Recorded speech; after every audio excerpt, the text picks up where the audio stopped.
Good morning and welcome to the Fourth Story Theater at West End United Methodist Church. We are delighted to be the host of a satellite event for Theo Ed Nashville, and it is involving somebody who is not new to Nashville, but new to this space. She said previously she had only been in a gym. She was at Belmont United Methodist Church. And for those of you who are familiar, we have a church league for basketball. So I'm really glad you're up here now. Several of y'all were looking at the work, and I'm so glad you guys got to see that. I hope that you go back after the talk and take a look. All the pieces are for sale, and if you'd like to purchase any of them, you can get in contact with Lanecia, and she will set you up. The bio is in the handout, so I'm not going to read the bio. I'll let you know that I first encountered her work at the Fisk Art Museum. It was the Multiplicity, Blackness, and Contemporary American Collage. So if you saw that exhibit at the Fisk, you've already seen her work in person. What a fabulous exhibit that was. I'm so delighted that we get to have her here today. I think she's going to talk a little bit about her work at Holy Family in Houston. I saw a slide that had some great pictures that was exciting. And while we listen, I want you to hear about the beautiful way she brings art into religious communities. And I want us to think, how could we do something like that here at West End? And I also want you to just enjoy the experience. So please join me in welcoming Lanecia Rouse.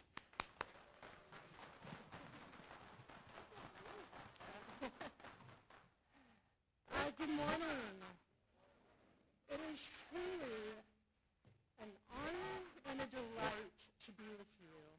If someone had told me when I lived in Nashville about 14 years ago, I was the youth pastor at Belmont UMC for 6 years. And if you had told me 14 years ago that I would come back to Nashville, one, as an artist, two, to share my work, and then three, to be in the church and have an opportunity to talk about my work and my practice, I would have laughed at you. And then secretly, I would have thought to myself, oh gosh, wouldn't that be nice? So I'm really, really grateful to be here and that the church continues to hold space for me to be a part of the work of the church and invite this artist, contemporary artist now, here. So I'm going to share a bit about my journey to becoming an artist and to being here now. And I have to start, though, to 2010, when I was here in ministry, and I experienced a burnout, a depression, and I found myself constantly burning out in ministry. It was wonderful, rich work that I can sincerely say I am grateful for that I did. There was always like clothes that I was putting on that didn't quite fit, and that I was feeling like, oh, I need a little bit more room. Gosh, I wish I could. I was looking at other things that I kind of wanted to put on. And then I was pouring myself into something that eventually I realized wasn't truly my calling for now. It was at one point, but for that moment, that now it wasn't. So I had this burnout, and in the midst of that, I met these pastors from Houston, Texas. And they had this wild dream of creating an art project with men and women living on the streets. It was a therapeutic art and economic empowerment project for adults who found themselves houseless, homeless, and needing support. And in the midst of my own breaking, our lives merged, and the pastor asked me, if you were to stay in ministry and you could do anything, what would you do? I said, well, Belmont, we went to South Africa a couple of times, and I would love to move there and be a part of some of the work that's being done there. Or I've always had a heart for people who are along the margins and folks who are living outdoors. And if I could work and tap into a ministry maybe that's happening there. And I was like, I'm the kid that grew up dancing on Pizza Hut tables.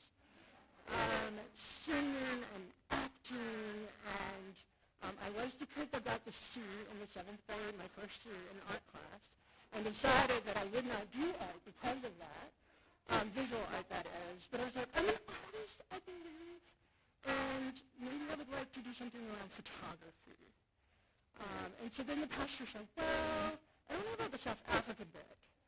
However, I do have a ministry at our church where we are wanting to merge doing outreach, career ministry for folks who are without homes, and art, and seeing art as a way of helping people to reimagine their lives, to express their voice and become visible through the work that they were making with their hands, but not and to receive healing. Art is powerful like that. But then two, the economic empowerment part, where people were able to create art. We did paint parties, and I'll show you some glimpses of this. We did paint parties and various classes and workshops. They made clay, vessels that we sold, and then they were able to make an income. And we had business classes that helped them think through art as business and ways of saving their money, and being a good steward of their resources, and providing the food and the sleeping arrangement, all of those basic needs, but then also providing a space for them to be empowered by the things that they were making with their own hands. And I said yes. I was like, that's the kind of vision I would love to be a part of. And so in 2011, I moved to Houston, and I was the inaugural director of this project. The pastor had the dream and the vision, but knew that she didn't have the energy to bring the project to life. And so they brought me there, and for 4 years, I got to work with this amazing group of artists that were living on our downtown streets of Houston. And some of them were able to transition into housing. But I spent a lot of nights in the shelter, in the art studio, sitting next to them, sharing stories, laughing, sometimes crying, just holding space. I was talking to Stacey earlier. I feel part of my call is to make space for art to happen in its various ways. And so that's what we did with the project. And I would sit there, and then I would start to doodle. And then every now and then one would say, well, Pastor, you know if you did this, you could get this result. So they began to teach me. And then every now and then we'd bring in professors and from Houston and artists to come in and teach. And I would sit in the workshops with the participants, the artists in the project. And then I was like, wow, I really, I got that C in art class in the 7th grade. But it looks like I kind of have some talent in this area and some curiosity about this. And I'm really loving the opportunity to make known what was within me through the works of my hands.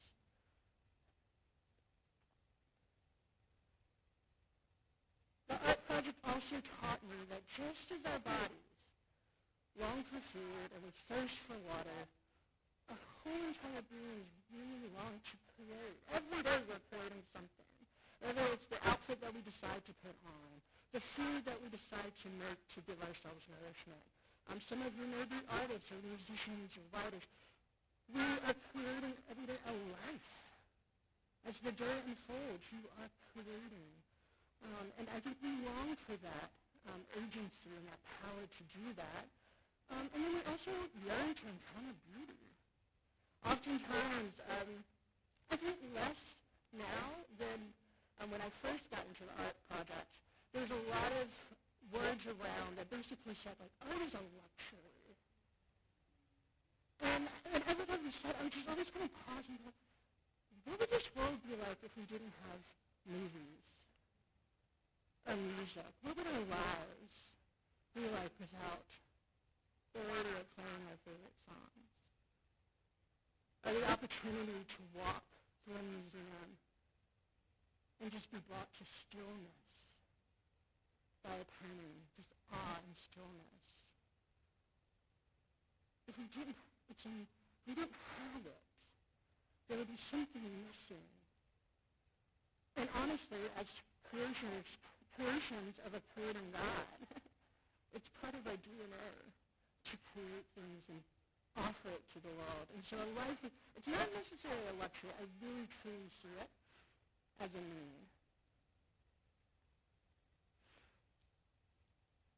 Well, the need started growing more and more in me during my work at the project. And I threw this work in Houston. Texas was a place where I said, if I never go, I'll be okay. That's all I know. If I never go to Texas, I'll be